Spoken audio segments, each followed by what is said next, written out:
Ilara didn't know that the man watching her scrub the marble steps was the most powerful alpha in 7 kingdoms. She didn't know that every eligible woman in the realm had been summoned for him to choose from. And she certainly didn't know that while duchesses and princesses preened in the great hall above, he had already found what he was looking for in the servant girl who tried to make herself invisible. The stone was cold beneath her knees as she worked, her rough servant's dress pooling around her like water. Brown and patched, borrowed from another girl who'd outgrown it, the fabric marked her as clearly as a brand. Nobody, nothing. Just another pair of hands to scrub and clean and disappear when the real people needed the space. Above her, the palace hummed with anticipation. Today was the day. The Alpha King had finally agreed to choose a bride, and every noble family from here to the eastern seas had sent their most beautiful daughters. Ilara had glimpsed them through doorways as they swept past in silk and jewels, their laughter like silver bells, their perfume trailing behind them like promises. She was not supposed to be here when the ceremony began. The servants had been given strict instructions to finish their work and withdraw to the lower levels. But someone had spilled wine on these steps, and the stain would not come out, and if the Alpha King saw it when he descended to greet his potential brides— "Harder," she whispered to herself, scrubbing until her knuckles were raw. "Come on." The great doors above opened with a sound like thunder, and voices spilled down the marble stairs. Rich voices, cultured voices, voices that had never known hunger or cold or the sting of being invisible. His Majesty, the Alpha King Marcus Thane, ruler of the 7 kingdoms, protector of the northern territories. Ilara's hand stilled on her brush. She should run, now, before anyone noticed her. But something held her frozen as footsteps echoed down the grand staircase, each one deliberate and measured. "Lady Catherine Blackwood of the Eastern Duchy." Applause rippled through the air. Ilara risked a glance upward and saw silk the colour of sapphires, golden hair piled high with diamonds, a smile that could launch ships or start wars. Beautiful, perfect, everything a king should want in a queen. "Lady Isabella Montrose of the southern provinces." More applause. Another vision in emerald green, this one with auburn curls and eyes like jade. She curtsied so low her skirts spread like flower petals across the marble. One by one they were presented, each more stunning than the last, each carrying the weight of noble bloodlines and political alliances, each hoping to catch the eye of the most eligible man in 7 kingdoms. And through it all, silence from above. No murmur of appreciation, no sharp intake of breath that would signal interest. Just the steady rhythm of presentation and polite, distant acknowledgement. Ilara found herself holding her breath as each name was called, wondering which one would be the lucky woman to steal the Alpha King's heart. Surely it would be Lady Catherine with her midnight blue eyes and proud bearing, or perhaps Lady Isabella, whose family commanded 3 major trading routes.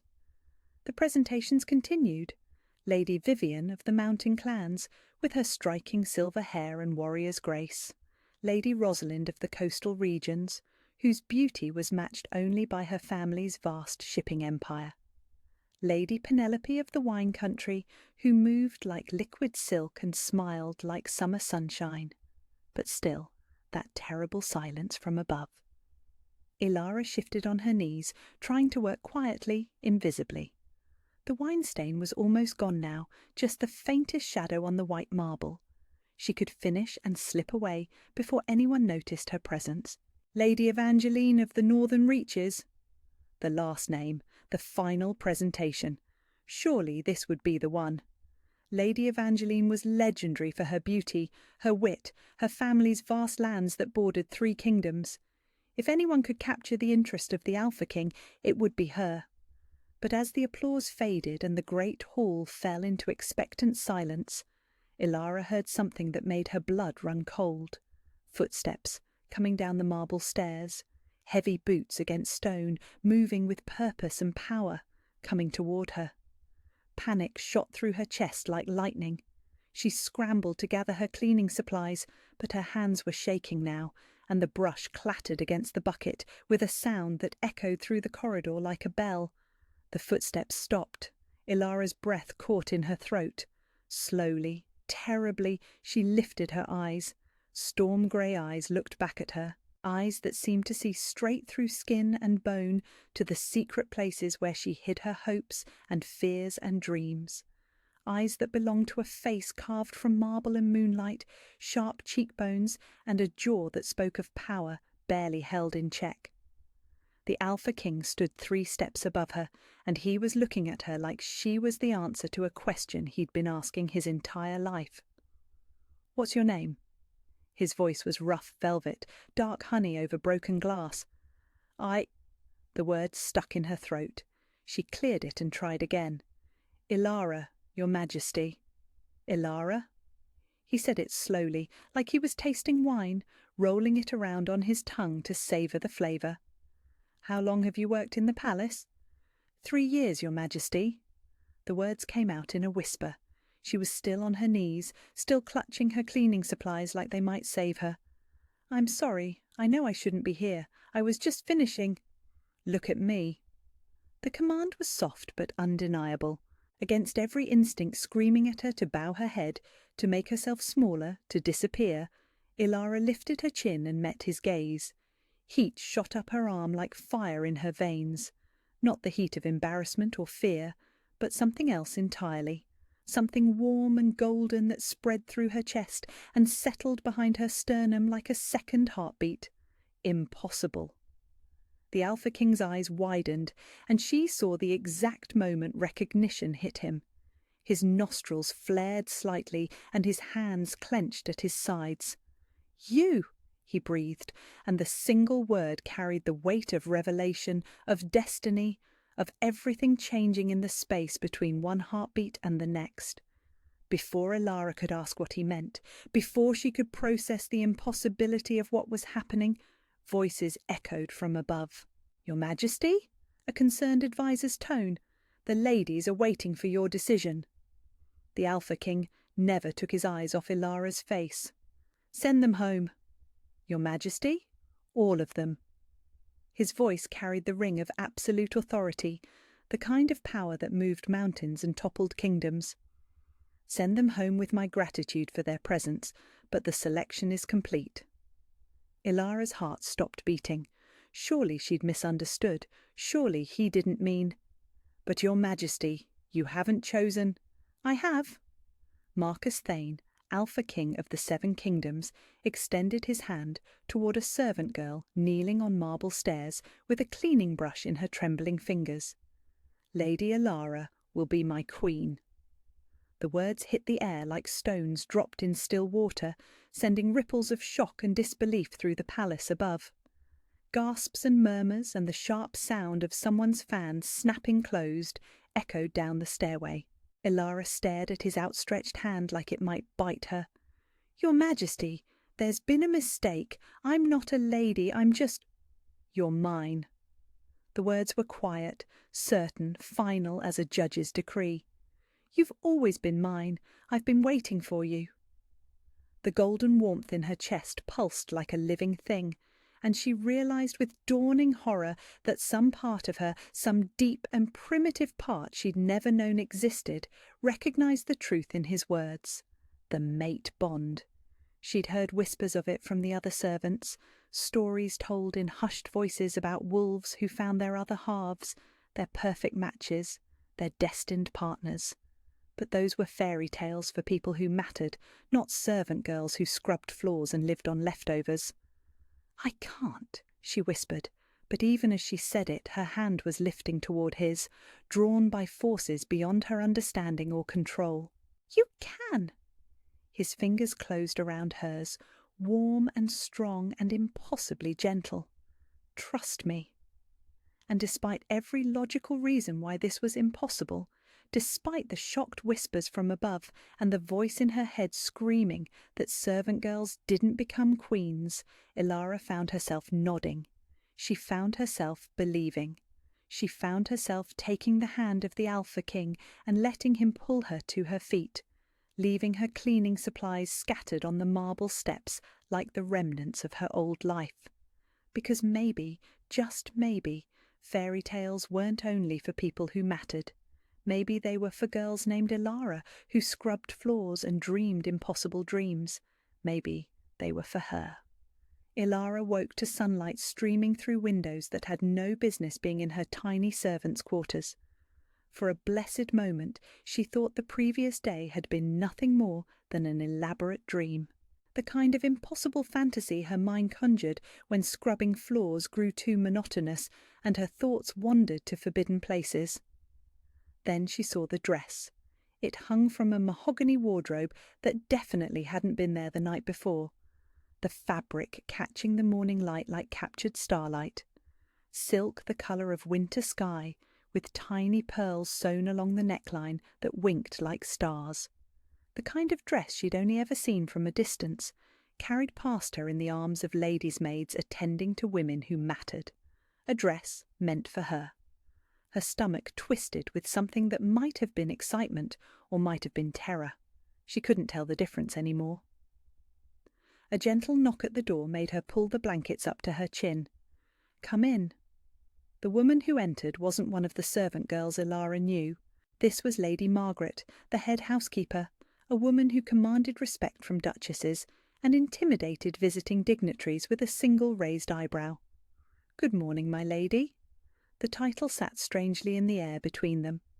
"His Majesty has requested that you join him for breakfast in the garden pavilion when you're ready." My lady, as if she were someone worth addressing with courtesy instead of commands. "There's been a mistake," Elara said quietly. "I'm not a lady. I'm just Elara from the kitchens." Lady Margaret's expression softened in a way Elara had never seen before. "Begging your pardon, but His Majesty doesn't make mistakes about things that matter, and you, my dear, matter very much indeed." The words landed like a physical blow, stealing the breath from her lungs. No one had ever said she mattered, not once in 22 years of existing on the edges of other people's lives. "The dress will fit perfectly." Lady Margaret moved with brisk efficiency, laying out undergarments and slippers that looked too delicate for human feet. His Majesty was quite specific about the measurements. Heat flooded Elara's cheeks. The idea that he'd looked at her closely enough to guess her size, that he'd cared enough to ensure she had something beautiful to wear, made something flutter behind her ribs like a caged bird. "I don't know how to be what he wants me to be," she whispered. "You don't need to learn, dear one. You just need to be yourself. That's what caught his attention in the first place." Lady Margaret left her to dress in privacy, but not before mentioning that a guard would be stationed outside her door for her protection. Protection. As if she were someone worth guarding instead of someone who guarded others' belongings. The dress fit like it had been made specifically for her body, which Elara realised with dawning amazement it probably had been. The silk whispered against her skin as she moved, and when she caught sight of herself in the full-length mirror, she barely recognised the woman looking back. Gone was the servant girl in rough brown wool. In her place stood someone who might actually belong in a palace, someone who might be worthy of an Alpha King's attention. Almost. The garden pavilion sat at the heart of the palace's private grounds, surrounded by roses that perfumed the air with sweetness. Elara had glimpsed it from the kitchen windows during her years of service, but she'd never imagined she'd walk its paths as anything other than a gardener's assistant. Marcus was waiting for her at a small table set for two, and the sight of him in the morning light nearly stole her ability to walk. Yesterday, in the shadows of the marble stairway, he'd been imposing. Today, with sunlight catching the silver in his dark hair and highlighting the strong line of his jaw, he was devastating. He rose when he saw her, his storm-grey eyes tracking her movement with an intensity that made her skin warm. "You look beautiful." The words were simple, but the way he said them, like they were being torn from somewhere deep in his chest, made them feel like a declaration of war against anyone who might dare disagree. "It's the dress," she said, smoothing the silk nervously. "It's the most beautiful thing I've ever worn." "It's not the dress." His voice was rough with certainty. Sit with me." The table was laden with foods she'd only ever prepared for others. Fresh fruit glazed with honey, pastries that melted on the tongue, bread still warm from the ovens. Marcus served her himself, ignoring her protest that she could manage. "Tell me about yourself," he said, as he filled her plate. "Your family, your history, how you came to work in the palace." The bread turned to ash in her mouth. "There's nothing to tell." "I doubt that very much." She set down her fork and met his gaze, seeing nothing but genuine interest there. No judgment, no impatience, just the focused attention of a man who wanted to know everything about the woman across from him. "I don't have a family. I was found on the steps of St. Catherine's when I was 3 days old, with nothing but a note saying my mother couldn't keep me." The words came out flat, emotionless, the way she'd learned to tell the story to make it hurt less. "The church sent me to work in the kitchens when I was old enough to hold a scrub brush. That's all there is." Marcus was quiet for a long moment, and she braced herself for the inevitable questions about her parentage, her bloodline, all the things that made her unsuitable for the role he'd thrust upon her. Instead, he reached across the table and covered her hand with his. "Then you were meant to be found by me." The simple certainty in his voice nearly undid her. "Your Majesty—" "Marcus. When we're alone, I'm just Marcus." "Marcus." His name felt strange on her tongue, too intimate, too presumptuous. "This is impossible. I'm nobody. I have nothing to offer a king." "You're wrong." He leaned forward, his thumb tracing patterns on her knuckles that sent heat spiraling up her arm. "You have no idea what you are, do you? I'm a servant girl who scrubs floors. You're my mate." The words fell between them like stones dropped in still water. "My wolf recognized you the moment I saw you. The bond between us, can you feel it?" She wanted to deny it, wanted to pretend that the golden warmth in her chest was imagination, that the way her skin hummed whenever he was near was just nerves. But lying had never come easily to her. "I don't understand what it means." "It means you're mine and I'm yours, in ways that have nothing to do with crowns or titles or bloodlines." His eyes blazed with something fierce and possessive and utterly certain. "It means I've been waiting my entire life for you without even knowing it. But the kingdom will accept you because I have chosen you, because you are meant to be their queen. I don't know how to be a queen." The confession scraped her throat raw. "I don't know how to do anything but work and stay invisible and survive." Marcus released her hand and stood, moving around the table until he was kneeling beside her chair. The sight of the most powerful man in 7 kingdoms on his knees before her made her breath catch. "May I show you something?" She nodded, not trusting her voice. "Give me your hand." She placed her palm in his, and he guided it to rest against his chest, right over his heart. The steady rhythm thundered against her fingers, strong and sure and alive. "I've ruled this kingdom since I was 19 years old," he said quietly. "I've made decisions that affected millions of lives, negotiated treaties that prevented wars, commanded armies that could level cities. But I've been alone through all of it, completely, utterly alone." His heart beat faster under her palm, and she found her own pulse matching its rhythm. "I lost my family when I was barely more than a child. My parents, my sister, everyone I loved, gone in a single battle. I've spent 15 years believing that was my fate, to rule alone, to carry the weight of the crown without anyone to share it with." The pain in his voice made her own chest ache in sympathy. "And then I saw you." His free hand came up to cup her cheek, thumb brushing across her skin like she was something precious and fragile.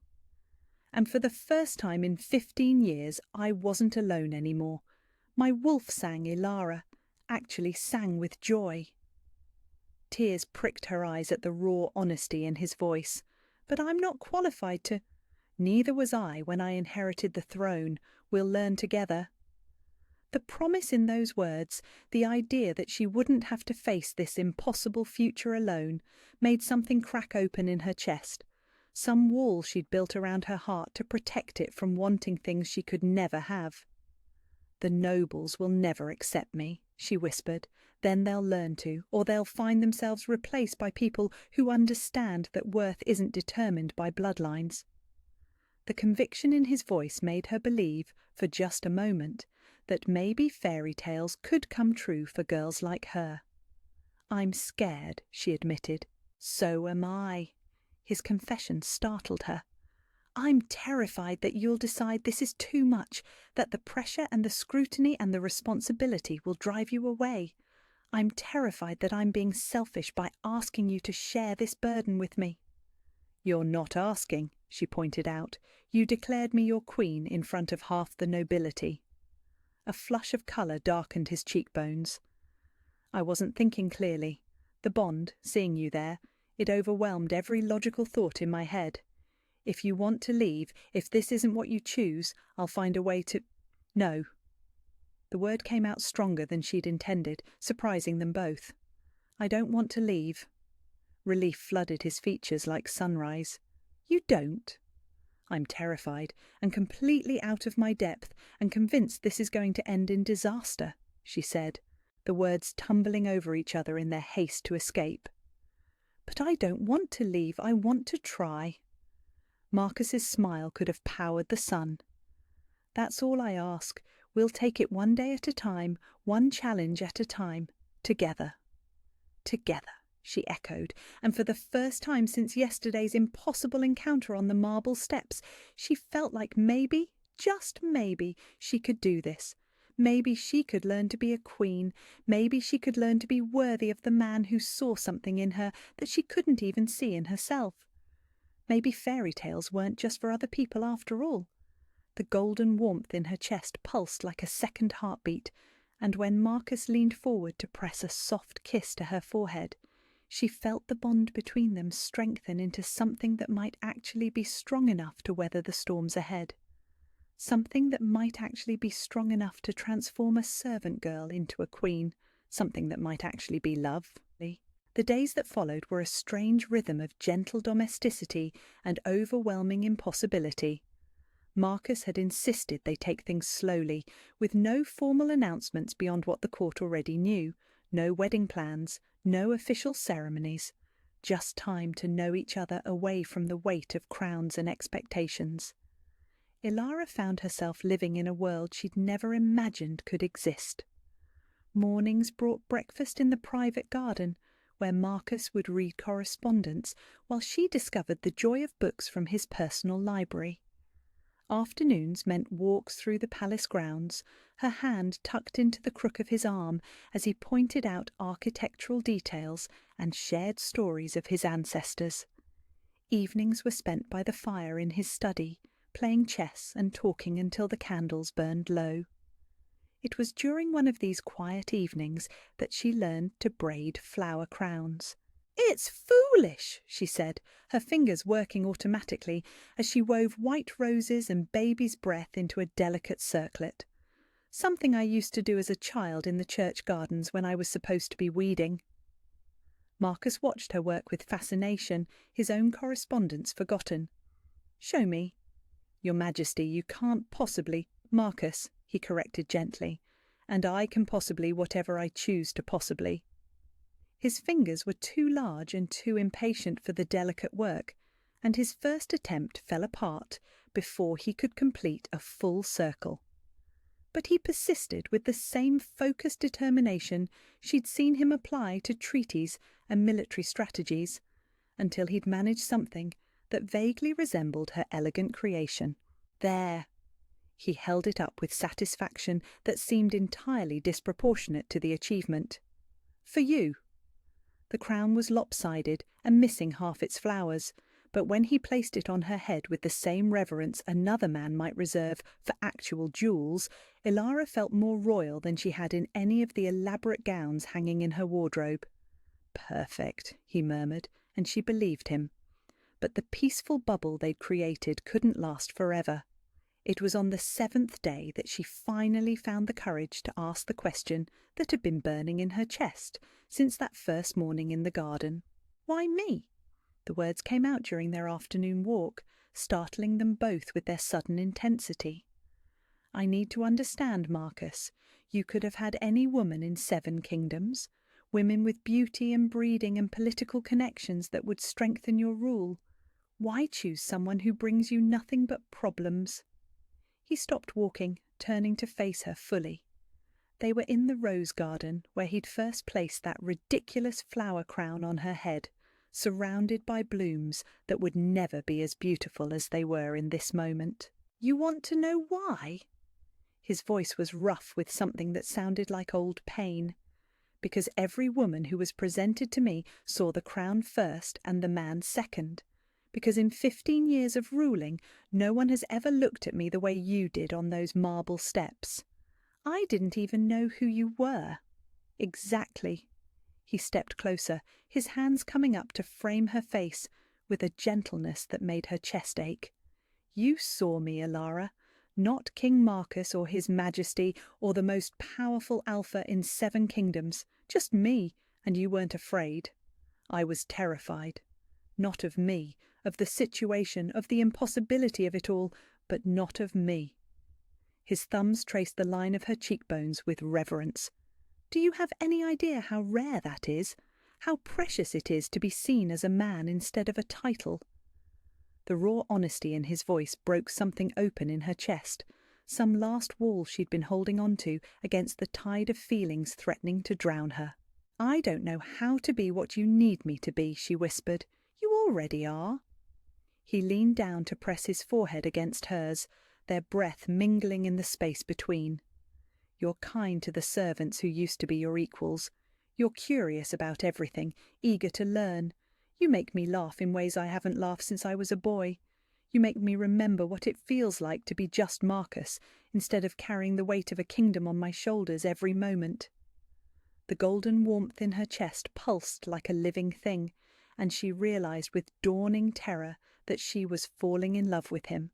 Not with the king, not with the power or the position, but with the man who made flower crowns with clumsy fingers and read her poetry by candlelight.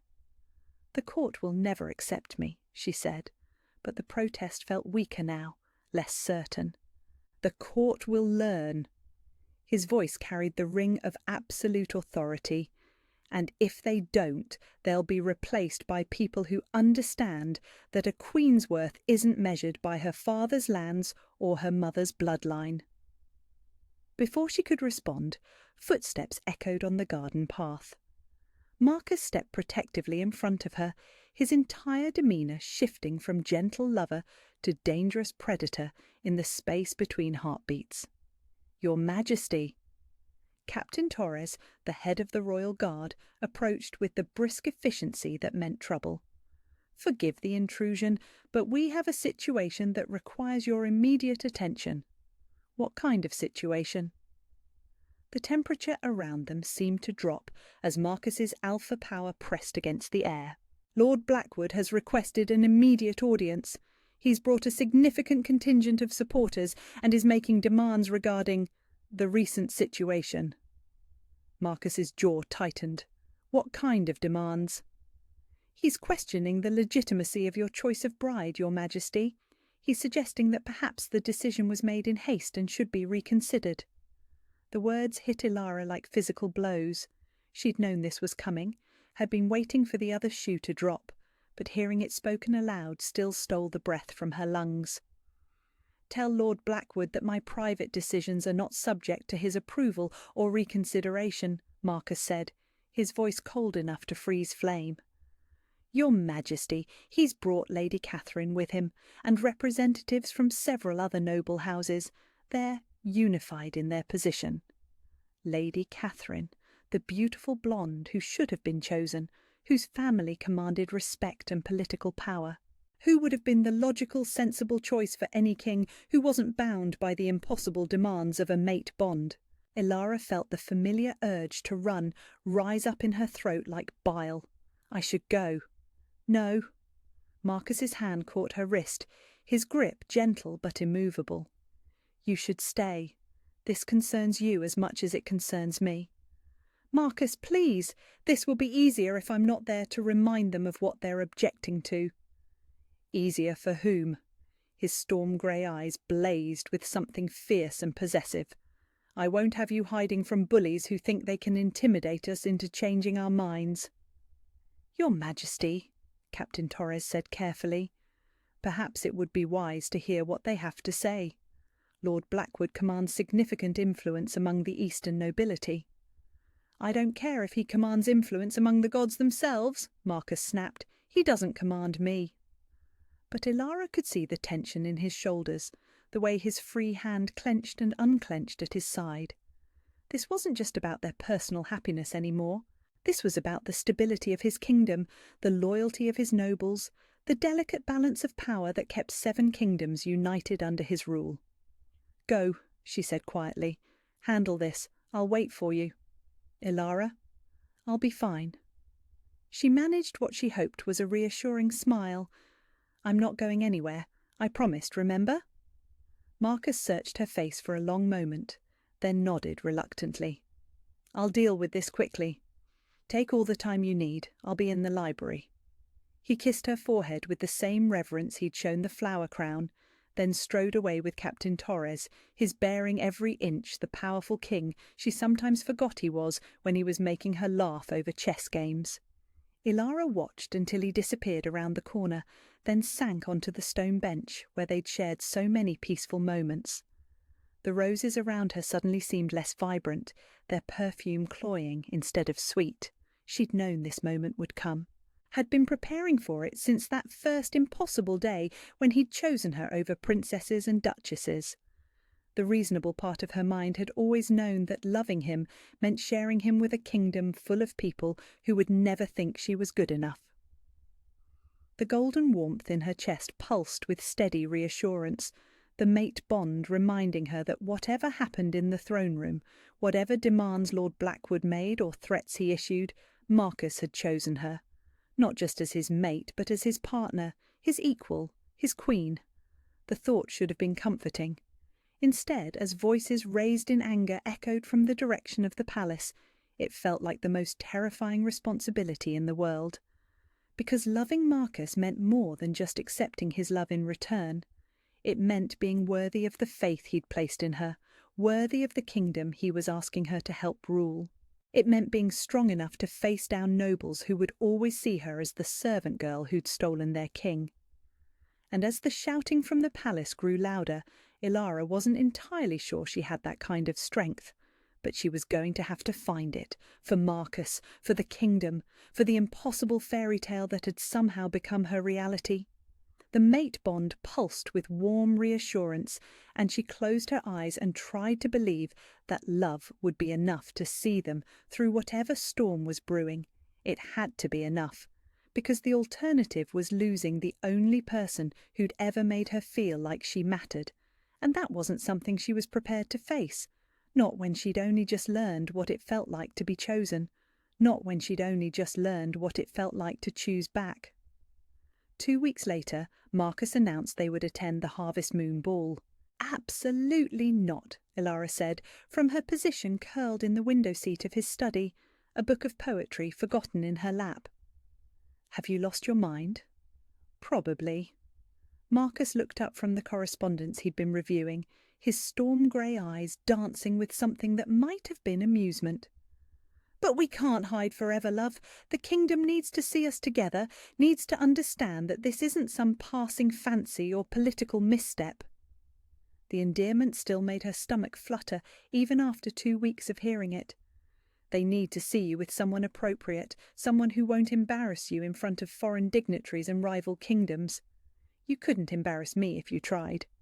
He set aside his papers and crossed to where she sat, settling beside her on the cushioned seat.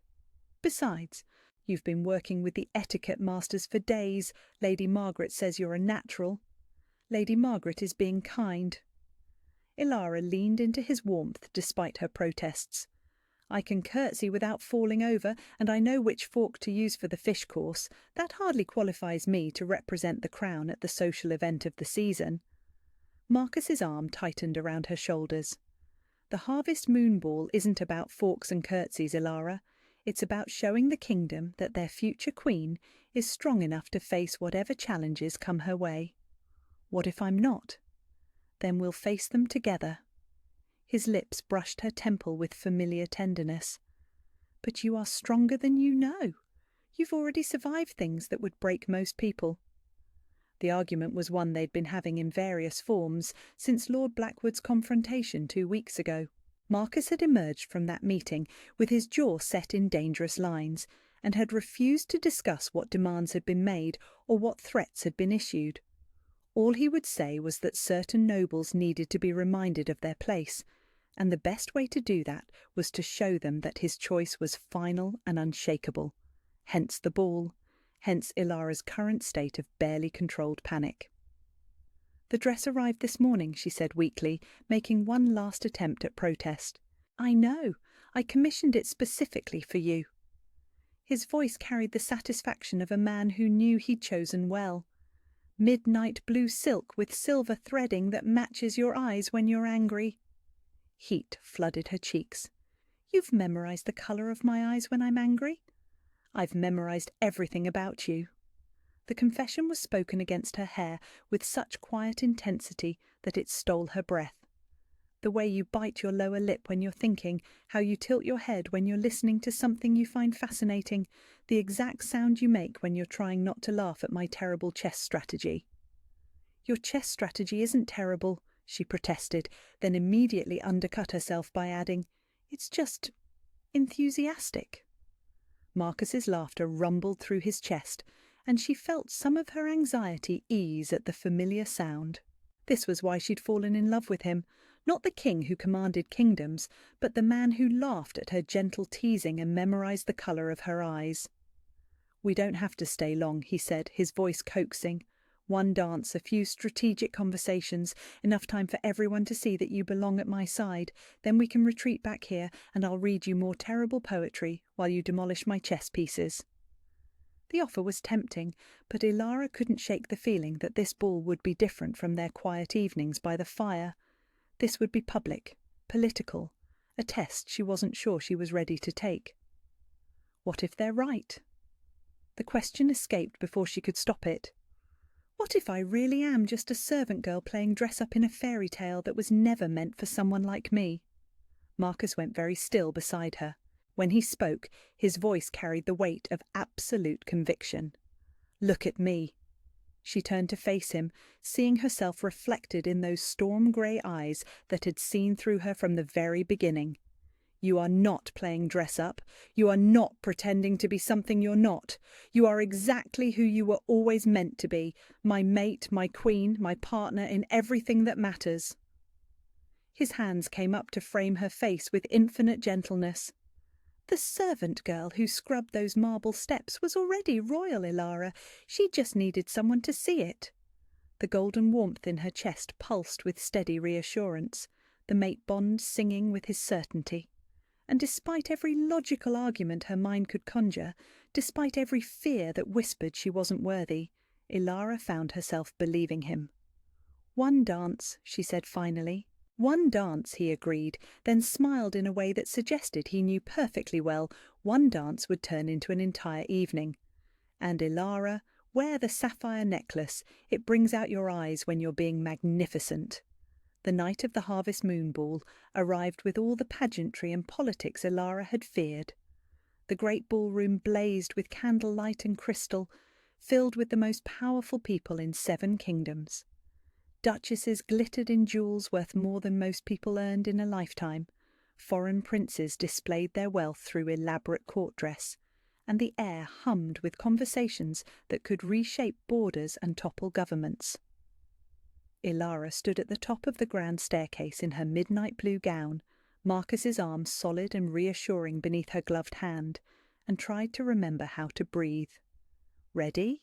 he murmured, his voice pitched low enough that only she could hear. Absolutely not." But she lifted her chin and stepped forward anyway, because running was no longer an option, and standing still meant letting fear win. The ballroom fell silent as they began their descent. Every eye in the room tracked their movement, and Ilara could practically hear the whispered conversations that would follow, about the servant girl who'd stolen their king, about the political disaster of choosing love over logic, about the kingdom's future in the hands of someone so utterly inappropriate. But Marcus's presence beside her was steady as stone, his alpha power rippling through the room in waves that demanded acknowledgement and respect. And when she looked out at the sea of faces watching their every step, she saw not just judgment and disapproval, but curiosity, wonder, even from some of the younger nobles, something that looked like hope.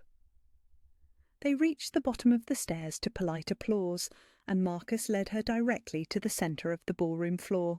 The orchestra struck the opening notes of a waltz, and suddenly they were dancing, moving together with the easy synchronization of two people who'd spent countless evenings learning each other's rhythms. "See," Marcus said as he spun her through a series of elegant turns. "You were born for this." Ilara wanted to argue, but the words died in her throat as she caught sight of their reflection in the mirrored walls. The woman dancing in Marcus's arms looked every inch a queen, graceful, confident, beautiful, in ways that had nothing to do with her humble origins. She looked like she belonged. The dance ended to genuine applause, and before Ilara could catch her breath, they were surrounded by a carefully choreographed parade of introductions. Duchesses who smiled with their mouths while their eyes calculated advantages. Foreign ambassadors who bowed precisely low enough to show respect without acknowledging superiority. Wealthy merchants whose daughters had been passed over, but who now sought favour with the woman who would be queen. Through it all, Marcus remained at her side, a steady anchor in the swirling chaos of court politics. His hand at her back, his presence like a shield against the subtle barbs and backhanded compliments that masqueraded as conversation. It was Lady Catherine Blackwood who finally broke the fragile peace. She approached during a lull in the music, resplendent in gold silk that complemented her blonde beauty perfectly. The kind of woman who belonged in ballrooms, who'd been trained from birth for moments exactly like this. "Your Majesty," she said to Marcus with a curtsy that managed to be both respectful and mocking. "How lovely to see you again, and Lady Ilara." The title dripped from her lips like poison disguised as honey. "What an interesting gown." "Lady Catherine." Marcus's voice carried a warning that should have sent any sensible person retreating. "I trust you're enjoying the evening." "Oh, immensely." Lady Catherine's smile was sharp as a blade. "Though I must confess I find myself curious about Lady Ilara's family.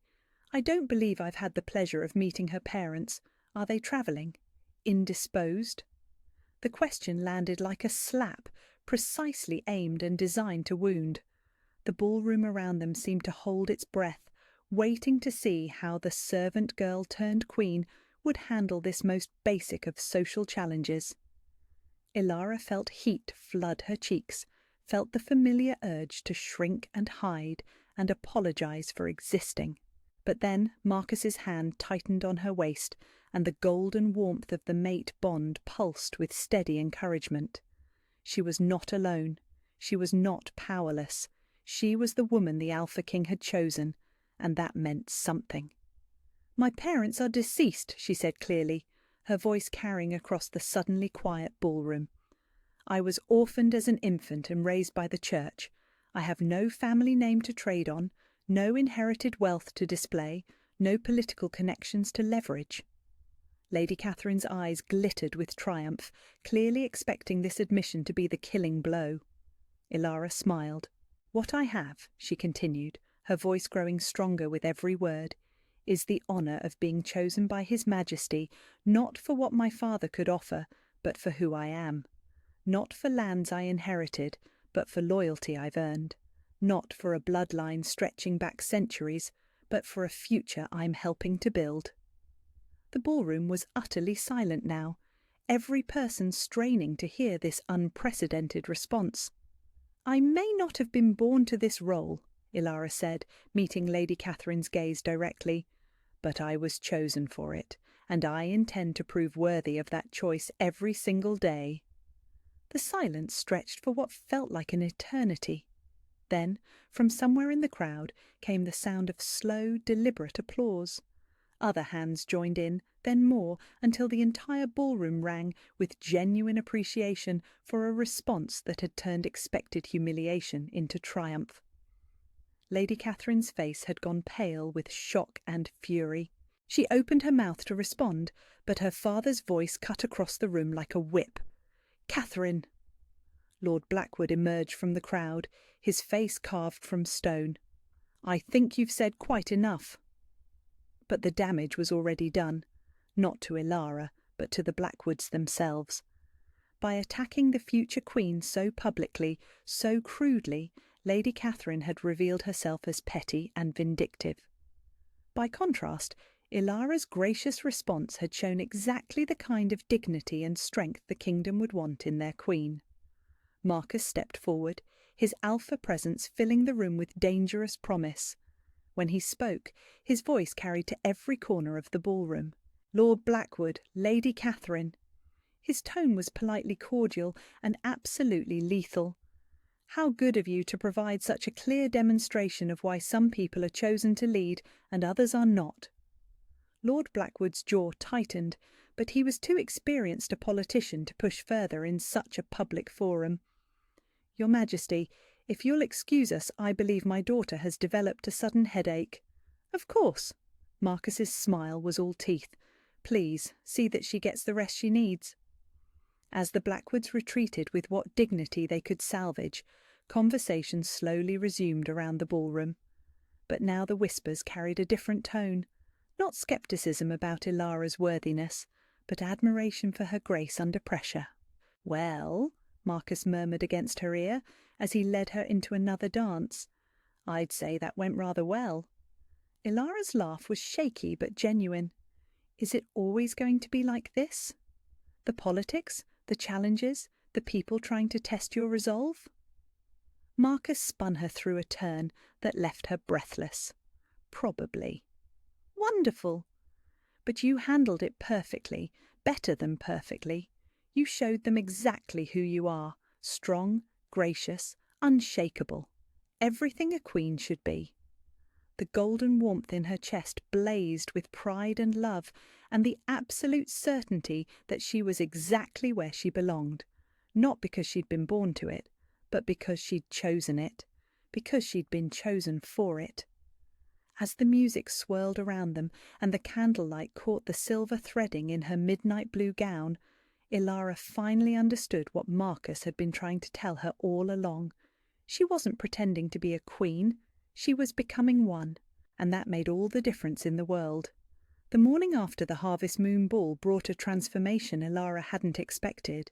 She woke not in the guest chambers she'd occupied for weeks, but in the Queen's suite, sunlight streaming through tall windows that overlooked the kingdom she was meant to help rule. "Good morning, Your Majesty." Lady Margaret entered with a breakfast tray, the title falling naturally from her lips now, as if the events of the previous evening had settled something that had been uncertain before. "Your Majesty." Not "my lady" or Miss Ilara, but the full acknowledgement of her position. It should have felt overwhelming. Instead, it felt like coming home. "Good morning, Lady Margaret." Ilara accepted the tea with hands that no longer shook when addressed with royal courtesy. "Has His Majesty risen already?" "He's in meetings with the council, but he left instructions that you're to join him for lunch in the garden pavilion. He seemed quite pleased with how the evening went." Pleased was an understatement. Marcus had been practically glowing when they'd returned to their chambers the night before, his pride in her performance evident in every gentle touch and whispered endearment. The way she'd handled Lady Catherine's attack had surprised them both, not just the grace of her response, but the strength behind it. "Lady Margaret," Ilara said, as the older woman prepared to leave, "I've been thinking about something His Majesty mentioned, about programs for the kingdom's children who find themselves in situations like mine." "The orphanage expansions?" "More than that." Ilara set down her cup, ideas that had been forming for weeks suddenly crystallizing into purpose. Education programs, training opportunities, ways to ensure that a child's circumstances of birth don't determine their entire future." Lady Margaret's expression softened with understanding. "You want to give them choices you never had." "I want to give them hope I never had." The conviction in her own voice surprised Ilara. "I was lucky. I found my place through an impossible twist of fate. But there are thousands of children across the kingdom who deserve opportunities based on merit, not bloodlines." "That's a queen's thinking," Lady Margaret said quietly. "Using power to protect those who can't protect themselves." The words stayed with Ilara as she dressed for the day, choosing a simple gown in deep forest green that made her feel competent rather than ornamental. She was no longer playing dress-up in silk and jewels. She was choosing clothes that would serve the work she meant to do.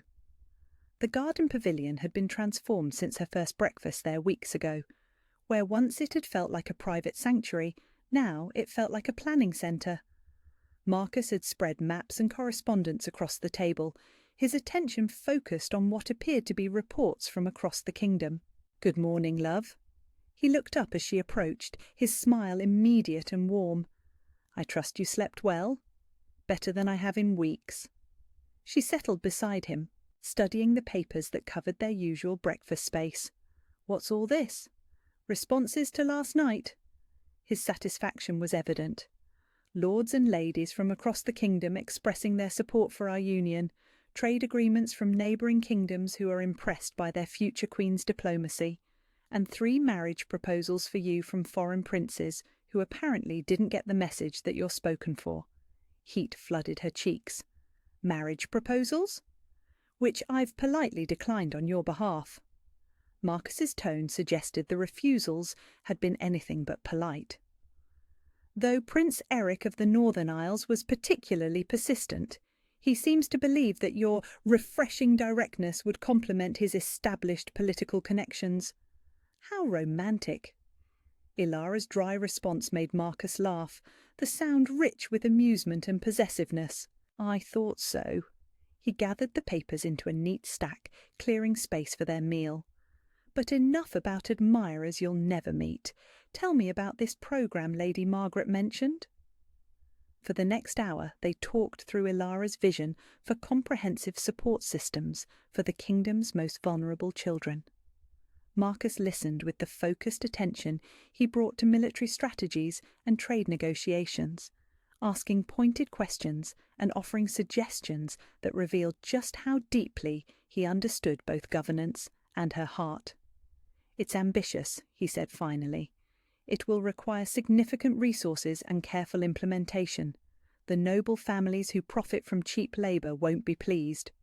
"Are you saying it's impossible?" "I'm saying it's exactly the kind of revolutionary thinking this kingdom needs." His hand covered hers on the table, warm and strong. "And exactly the kind of legacy a queen should build." A queen. Not a future queen, or a queen-to-be, but simply a queen. As if her worthiness was no longer in question, as if her place at his side was as natural as breathing. "Marcus," she said quietly, "I need to tell you something." His attention sharpened, storm-grey eyes searching her face. "What is it?" "Last night, when Lady Catherine was trying to humiliate me, I realised something." She took a breath, gathering courage for words that felt both terrifying and inevitable. "I realised I wasn't just defending myself, I was defending us. Our choice to be together, our right to build something new instead of accepting what's always been." "Ilara, I love you." The words came out in a rush, 3 simple syllables that changed everything. Not the king, not the crown, not the fairy tale of it all. I love you, the man who makes terrible flower crowns and reads poetry with voices for all the characters and remembers exactly how I take my tea. Marcus went very still, his hand tightening on hers. "Say that again."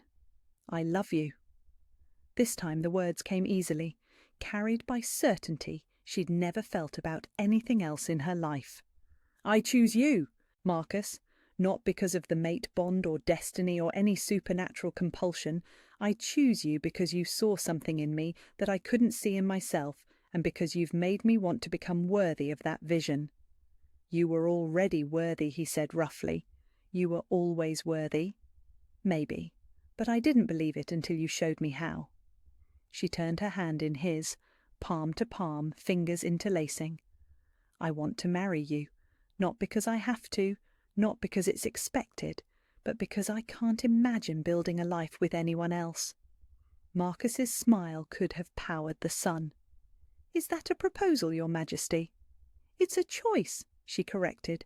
The same choice I make every morning when I wake up and decide to stay instead of run. He brought their joined hands to his lips, pressing a kiss to her knuckles with reverence that made her chest ache. Then I choose you back. Every morning, every decision, every challenge we face, I choose us.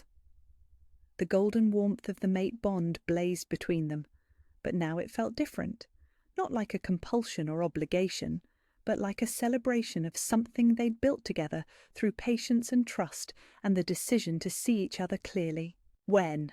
Marcus asked. When do you want to make it official? Soon. The word surprised her with its certainty. Not a grand political spectacle, but something real, something ours. The winter solstice, Marcus suggested. It's 6 weeks away, enough time to plan something worthy of you, but not so long that we're tempted to elope to avoid the politics. The winter solstice, she agreed, then smiled at the way his eyes lit up. Your Majesty, are you planning to marry me? Every day for the rest of our lives, he said solemnly, then ruined the effect by grinning, starting with the ceremony that makes it legal. They spent the rest of the lunch planning their wedding, their voices mixing with the sound of bees in the garden roses and the distant bustle of a kingdom that was finally truly theirs to guide together. Later that afternoon, word arrived that changed everything. Captain Torres delivered the message personally, his face grim with the kind of news that reshaped kingdoms. Your Majesty, we've received intelligence regarding Lord Blackwood. Marcus looked up from the correspondence he'd been reviewing with Ilara, instantly alert to the threat in his captain's tone. What kind of intelligence? He's been in communication with King Aldrich of the Eastern Territories. Specifically, he's been suggesting that your recent choices regarding marriage indicate a weakness that could be exploited. Ilara felt ice settle in her stomach.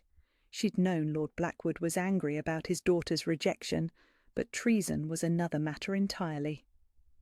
What exactly has he been suggesting? Marcus's voice carried the deadly calm that meant someone was about to discover why crossing the Alpha King was a fatal mistake, that the kingdom would benefit from more traditional leadership, that your judgment has been compromised by an inappropriate attachment to someone unsuitable for the crown. And King Aldrich's response? Captain Torres hesitated. He's expressed interest in discussing potential changes to current territorial agreements. He's also indicated that he would be willing to support a more suitable marriage alliance for the good of both kingdoms. Marcus rose from his chair with lethal grace, his alpha power filling the garden pavilion with dangerous promise. I see, and where is Lord Blackwood now? Still at his eastern estates, Your Majesty, but our sources suggest he's planning to return to court within the week with a formal petition. A petition for what? For the council to review your marriage plans and consider alternatives that better serve the kingdom's political interests. The words hung in the air like a challenge, and Ilara felt something shift inside her chest. Not fear, not the old urge to run and hide, but anger. Hot, clean anger at the idea that anyone would try to tear apart what she and Marcus had built together. Let him come, she said quietly, surprising both men with the steel in her voice. Let him present his petition and make his arguments. Ilara, Marcus warned, but she was already standing, moving to his side with the grace she'd learned in ballrooms and the determination she'd found in her own heart. No, Marcus, this needs to end. Lord Blackwood has been allowed to think his disapproval carries weight, that his wounded pride gives him the right to threaten our future. She met Captain Torres's startled gaze directly. When he comes, we'll be ready for him. What are you thinking? Marcus asked, his attention focused entirely on her, with the intensity that still made her pulse quicken. "I'm thinking," Ilara said with a smile that held all the strength she'd discovered in herself over the past weeks, "that it's time Lord Blackwood learned exactly what happens when you threaten a queen." The golden warmth of the mate bond pulsed with approval, and Marcus's answering smile was sharp enough to cut glass. "I love it when you're ruthless," he murmured against her ear, and Ilara realised that somewhere between scrubbing marble steps and standing up to ambitious lords, she'd found not just her place, but her power, and she was ready to use it. 6 months later, Queen Ilara stood at the altar of the great cathedral in a gown that had been crafted not by royal seamstresses, but by the women of St. Catherine's, the same church where she'd been found as an infant. The lace had been tatted by the nuns who'd raised her, the pearls sewn by the kitchen maids who'd worked beside her, the veil a gift from Lady Margaret, who'd confessed through tears that she too had been an orphan once, long ago. It was the most beautiful dress in 7 kingdoms, not because of its cost, but because of the love woven into every stitch.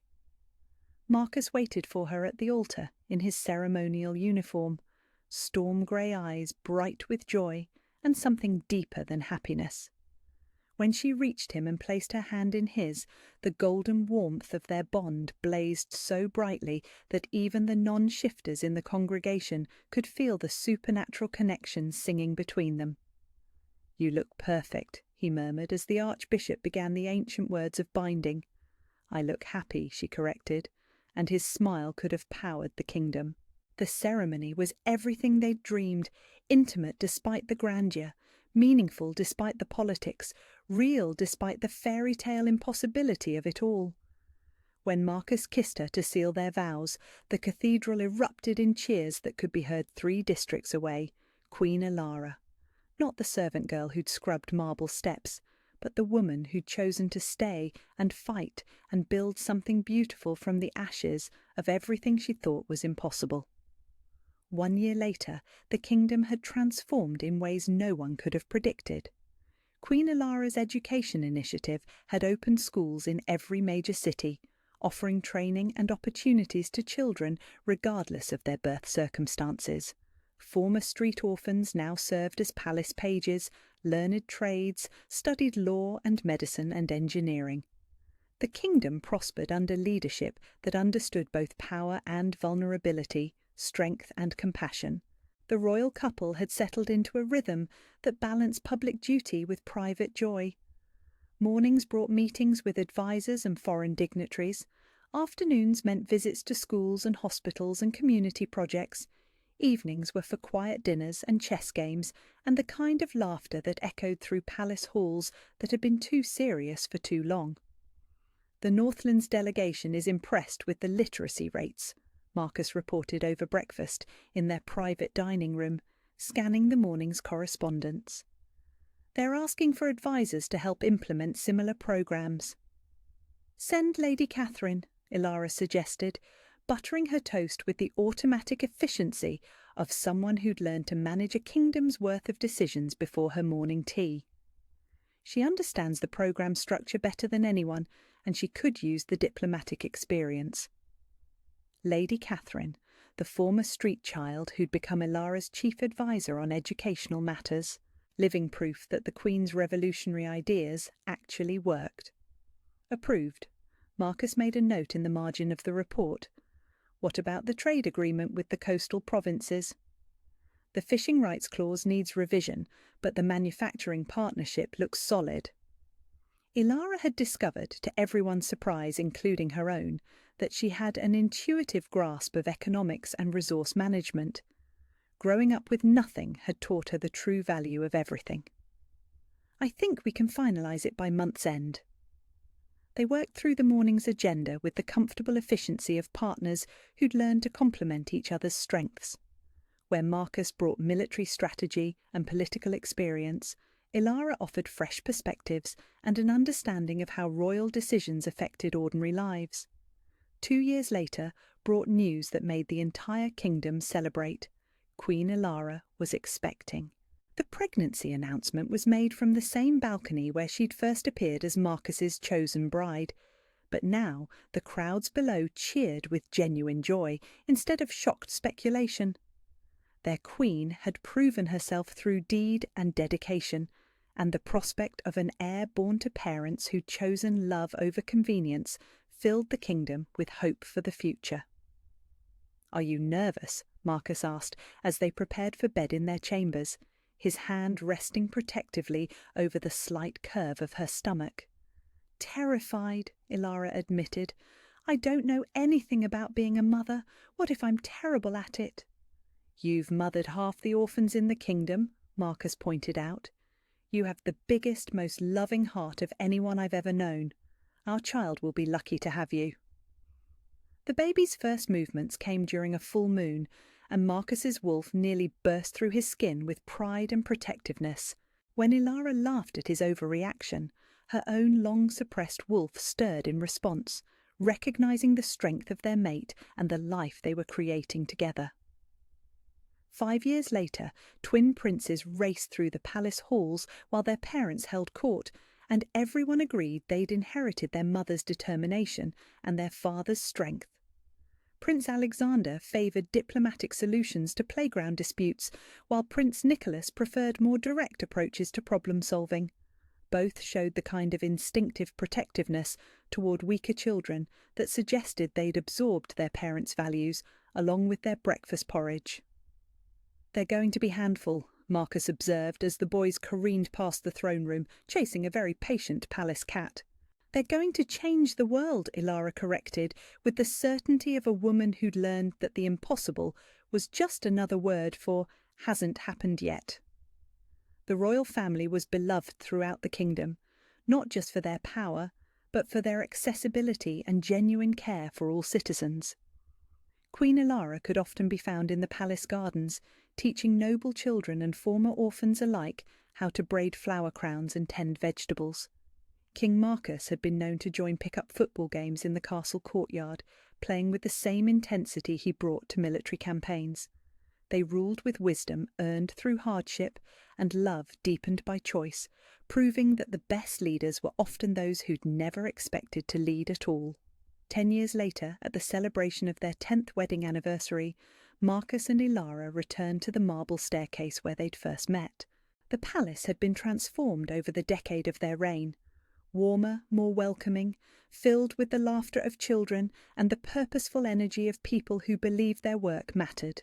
"Do you ever regret it?" Ilara asked, as they stood in the spot where she'd once knelt with a scrub brush, convinced she was nothing more than an invisible servant girl. "Choosing me over all those perfectly suitable princesses?" Marcus pulled her into his arms, spinning her around in the same corridor where he'd first recognized his mate and changed both their destinies forever. "I regret that it took me so long to find you. I regret all the years I ruled alone, wondering if I'd ever find my other half. But choosing you? Never. Not for a single moment. Even when I argued with the trade minister about fishing quotas for 3 hours straight. Especially then." His laughter rumbled against her ear. "You were magnificent, ruthless and logical and completely right, as usual." Ilara leaned back to look at his face, seeing new lines around his eyes, but the same storm-grey depths that had seen through her from the very beginning. "We've built something good, haven't we? We've built something extraordinary." His voice carried the satisfaction of a man who'd found his purpose and his partner in the same impossible moment. A kingdom where worth is measured by character instead of bloodlines, where children have opportunities instead of limitations, where love is valued above political convenience, where fairy tales come true for servant girls who never believed in them, where fairy tales come true because servant girls make them real through courage and compassion, and the decision to stay when running would be easier. Around them, the palace hummed with the life they'd built together, their sons' voices echoing from the nursery where they were supposed to be napping, advisers preparing for the evening's diplomatic reception, kitchen staff who'd been promoted from servants to citizens under Ilara's reforms. The sound of a kingdom that worked because it was led by people who understood both its struggles and its potential. "I love you," Ilara said, the words as true and necessary as they'd been the first time she'd spoken them in the garden pavilion all those years ago. "I love you too," Marcus replied, then added the words that had become their private promise to each other. "Every morning, every decision, every challenge we face, I choose us." "Forever," she agreed, and the golden warmth of their bond pulsed with the contentment of two people who'd found their perfect match, not through destiny alone, but through the daily choice to build something beautiful together. As the sun set over their kingdom, their legacy, their love made manifest in laws and schools and opportunities, Queen Ilara reflected on the journey from servant girl to sovereign. She realised that finding Marcus hadn't just been about discovering her mate or claiming her crown. It had been about discovering herself. The woman who'd always been there beneath the borrowed dresses and invisible labour, waiting for someone to see her worth. The leader who'd always existed in the girl who'd survived abandonment and hardship with grace. The queen who'd been sleeping in the servants' quarters, dreaming impossible dreams until a king walked past every eligible woman in 7 kingdoms and chose her. Not because she was perfect, but because she was perfect for him. Not because she was born to rule, but because she'd learned to serve. Not because fairy tales were real, but because she'd made them real through love and courage and the revolutionary idea that everyone deserved a chance to matter. The mate bond hummed between them as they walked back toward their chambers, past portraits of ancestors who'd ruled through birthright alone, toward a future built on something far more powerful than blood or destiny, built on choice, built on love, built on the understanding that sometimes the most extraordinary stories begin with the most ordinary moments, like a servant girl with a scrub brush and a king who knew destiny when he saw it, even when it came wearing borrowed clothes and kneeling on marble steps. Where are you listening from? I love hearing from fellow romance lovers around the world. Let's meet in the comments below. If you enjoyed this royal love story about finding worth in unexpected places, please subscribe for more paranormal romance tales. It's free and helps more people discover these magical stories about love conquering all odds and fairy tales, coming true for those brave enough to believe in them.